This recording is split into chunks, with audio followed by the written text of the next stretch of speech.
ایک غریب آدمی بدو رات کے وقت وہ کہیں بیچارہ صبح سے چلا تھا، مدینے پہنچتے اسے رات ہو گئی. اس نے ڈرتے ہوئے نا خیمہ ہی باہر لگا لیا. جہاں رات ہوئی نا آدھی رات کو کوئی 1-2 بجے سمجھ لے پہنچا مدینے، اس نے باہر نے خیمہ لگا لیا. بیوی اس کی امید سے تھی، بچے کی ولادت کا وقت قریب آ گیا، بیمار ہو گئی، اس نے خیمہ لگایا. بیوی اندر ہے، حضرت عمر فاروق گشت پہ تھے رات کو، ساتھ ایک غلام تھا. حضرت عمر فاروق رضی اللہ تعالیٰ عنہ کہنے لگے وہ آگ جل رہی ہے تھوڑی سی، پتہ کرو کون ہے. تو آپ کا غلام پتہ کرنے گیا تو بدو نے ڈانٹ دیا، کہنے لگے جاؤ تمہیں کیوں بتاؤں. حضرت عمر خود گئے، کہنے لگے مسافر بھائی بتا تو صحیح. کہنے لگا جی چھوڑے، میں آپ کو کیوں بتاؤں، میں کون ہوں، کیسے آیا ہوں. فرمایا خیمے کے اندر سے کراہنے کی آواز آتی، کوئی درد سے چیخ رہا ہے، بتا ہمیں بات کیا ہے.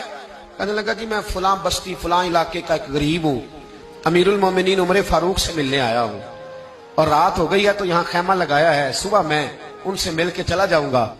تو رات کو تکلیف دینا پسند نہیں کیا، تو میری بیوی امید سے تھی، اب بچے کی ولادت کا وقت قریب ہے، پاس کوئی نہیں. حضرت عمر کہنے لگے تو ٹھہر میں ابھی آیا. چہرے پہ نقاب ہے، اسے بتایا نہیں میں ہی امیر المومنین. عمر دوڑے گئے، اپنی زوجہ سے کہنے لگے اگر تجھے بہت بڑا اجر مل رہا ہو تو حاصل کرے گی. کہا کروں گی. تو کہنے لگے چل پھر میرے ساتھ، بہت بڑا اجر ہے. ایک دوست کے ہاں ولادت کا وقت ہے، ضرورت کی چیزیں ساتھ لے لو. اس عورت نے تھوڑے دانے لے لیے، گھی لے لیا. حضرت عمر سے کہنے لگی لکڑیاں اکٹھی کر لیں. امیر المومنین، کونسلر کی بات نہیں بتا رہا آپ کو، میں آپ کو ایم پی اے کی بات نہیں بتا رہا، ایم ایل اے کی بات نہیں بتا رہا، جو 10 گاؤں کو ملا کے چیئرمین بنا اس کی بات نہیں بتا رہا. اس کی بات بتا رہا ہوں جو 22 لاکھ مربع میل کا حکمران ہے. اس کی بات بتا رہا ہوں جو گلی سے گزرے تو شیطان رستہ ہی بدل جاتا ہے. اس کی بات بتا رہا ہوں جس کے بارے میں میرے مصطفیٰ کریم صلی اللہ تعالیٰ علیہ وآلہ وسلم نے فرمایا میرا عمر تو وہ ہے کہ 950 سال حضرت جبریل بھی اس کی شان بیان کریں تو عظمت ختم نہیں ہوتی. اتنا بڑا شخص. حضرت عمر نے لکڑیاں اکٹھی کی، اینٹوں کا روڑے لے کے چولہا بنایا، پہنچ گئے. آپ کی زوجہ کہنے لگی یہ تھوڑے دانے ڈال لیں، گھی ڈال لیں اور ایک لکڑی لے کے اس کو ہلائیں، تیار کریں. خود زوجہ اندر چلی گئی، حضرت عمر باہر پکانے لگے. وہ بدو کہتا ہے میں اس طرح کا ان کے ساتھ بہیو کرنے لگا جیسے کو کسی چوکیدار کے ساتھ نہیں کرتا. میں نے سمجھا یہ عمر نے چوکیدار رکھے آنے جانے والے مہمانوں کا. میں کبھی پانی کا پیالہ مانگتا، کبھی کوئی بات، عمر دوڑے جاتے، کبھی پانی لاتے. او مسلمانوں، او میرے رسول کے غلام عزیزو، حضرت عمر فاروق. وہ غلام کہتا ہے میں عمر سے کہتا، میں کہتا غلام پانی لا تو عمر دوڑ کے پانی لاتے. میں کہتا تجھے گھی پکانا بھی آتا ہے، پہلے بھی کبھی پکایا ہے؟ تو عمر فرماتے کوشش تو کر رہا ہوں. میں کہتا پہلے بھی کبھی تیری بیوی نے یہ کام کیا ہے؟ تو حضرت عمر کہنے لگے مجھے یاد نہیں، پوچھ کے بتاؤں گا.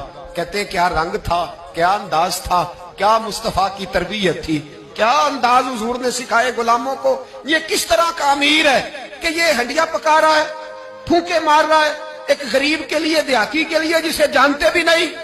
اندر اس شخص کی بیوی کے ہاں بیٹا پیدا ہوا تو حضرت عمر کی بیوی اندر سے بول کے کہنے لگی امیر المومنین مبارک ہو، آپ کے دوست کے ہاں بیٹا پیدا ہوا ہے. جب کہا امیر المومنین مبارک ہو تو وہ شخص کہتا ہے میرے ہاتھ کانپنے لگے اور میں اس طرح دوڑا کہ میری پگڑی گر گئی. میں دوڑا تو عمر نے بلایا، کہا کدھر جاتے ہو؟ کہنے لگا آپ امیر المومنین ہیں، آپ امیر المومنین، آپ عمر ہیں. کیسر و کسرا جس کے نام سے کانپے آپ وہ ہیں جسے مصطفیٰ نے دعا مانگ کے اللہ سے مانگا، وہ والے عمر ہیں آپ. جس کے لیے علی المرتضیٰ فرماتے ہیں میں روز دعا کرتا ہوں، وہ والے عمر ہیں. جس کے بارے میں ابو بکر صدیق نے فرمایا تھا کہ میں اللہ سے کہوں گا مولا جو تیرے محبوب کی امت کے حق میں سب سے بہتر تھا میں اسے خلیفہ بنا کے، وہ والے عمر ہیں. عمر امیر المومنین کی بیوی وہ تو خاتون اول ہوتی ہے، وہ تو ملکہ ہوتی ہے، اور تیری بیوی دائی بن کر ایک غریب کے بچے کے پاس بیٹھی رہی ولادت کے وقت. عمر امیر المومنین ہو کے تیری داڑھی ساری دھومے سے بھر گئی تو ڈیوٹی کرتا رہا. تو سیدنا عمر رو پڑے اور اس بدو کو سینے سے لگا کے کہنے لگے تجھے پتہ نہیں تو کہاں آیا ہے، اس شہر کا پتہ ہے؟ اس نے کہا حضور کہاں ہے؟ فرمایا یہ میرے نبی کا مدینہ ہے، یہ مصطفیٰ کا مدینہ ہے. یہاں امیروں کا استقبال نہیں ہوتا، یہاں غریبوں کے استقبال ہوتے.